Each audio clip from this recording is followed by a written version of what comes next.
Breaking news आई नौशर फिरोज़ मां सां share कयूं पिया। हेठां चौक ते 3 ॿारड़ा गटर जे पाणी में किरी ज़ख़्मी थिया आहिनि।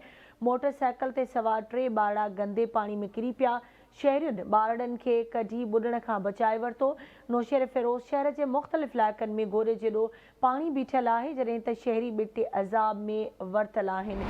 अहम ख़बर मां खे ॾियूं पिया नौशर फिरोज़ मां, जिते हेठां चौक ते 3 ॿारड़ा गटर जे पाणी में किरी ज़ख़्मी थिया आहिनि।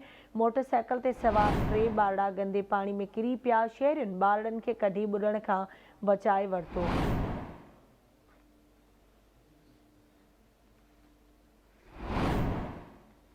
ब्रेकिंग न्यूज़ नौशर फिरोज़ मां सां शेयर कयूं पिया। हेठां चौक ते 3 ॿारड़ा गटर जे पाणी में किरी ज़ख़्मी थिया आहिनि।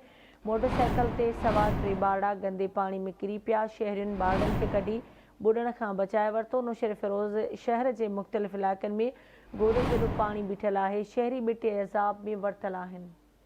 तफ़सील मालूम कंदासीं नौशर फिरोज़ मां जे रिपोर्टर ज़ाहिद क़ाइम खानी खां। जी ज़ाहिद, कहिड़ा तफ़सील आहिनि हिन हवाले सां अदा कजो।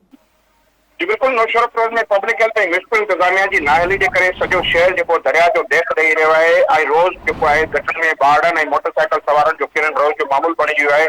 अॼु बि जेको आहे हेठां चौक ते मोटरसाइकिल सवार जेके आहिनि गंदे पाणी में गुज़रंदे जेके आहिनि किरी पिया आहिनि, जंहिंजे करे 3 ॿारड़ा जेके आहिनि गंदे पाणी में किरी पिया आहिनि। शहरियुनि ॿारनि खे कढी ॿुॾण खां बचाए वरितो आहे। शहर जे मुख़्तलिफ़ इलाइक़नि में गोॾो जहिड़ो गंदो पाणी बीठो आहे, पर पब्लिक हेल्थ इंतजामिया ऐं म्यूनिसिपल इंतजामिया जे कन ते जू बि कोन पई जुड़े। शहरी जेके आहिनि मुसलसल शराब एहतजाज आहिनि, मगर गुज़िरियल 1 महीने खां शहर जा समूरा रोड रस्ता जेको आहिनि दरिया जो ॾेख ॾेई रहिया आहिनि। मेन रोड हुजनि या हितां चौक हुजे, थारूशा स्टाफ हुजे, पटीदम रोड हुजे, समूरा इलाइक़ा जेके आहिनि मुख़्तलिफ़ कॉलोनी जेके आहिनि गंदे पाणी गटरनि जे पाणी जी जेके लिपेट में आहिनि, पर इंतजामिया जेको आहे को बि सर पटल तयारु न कोन्हे। ठीकु आहे, मुंहिंजी महिरबानी ज़ाहिद अपडेट करण लाइ।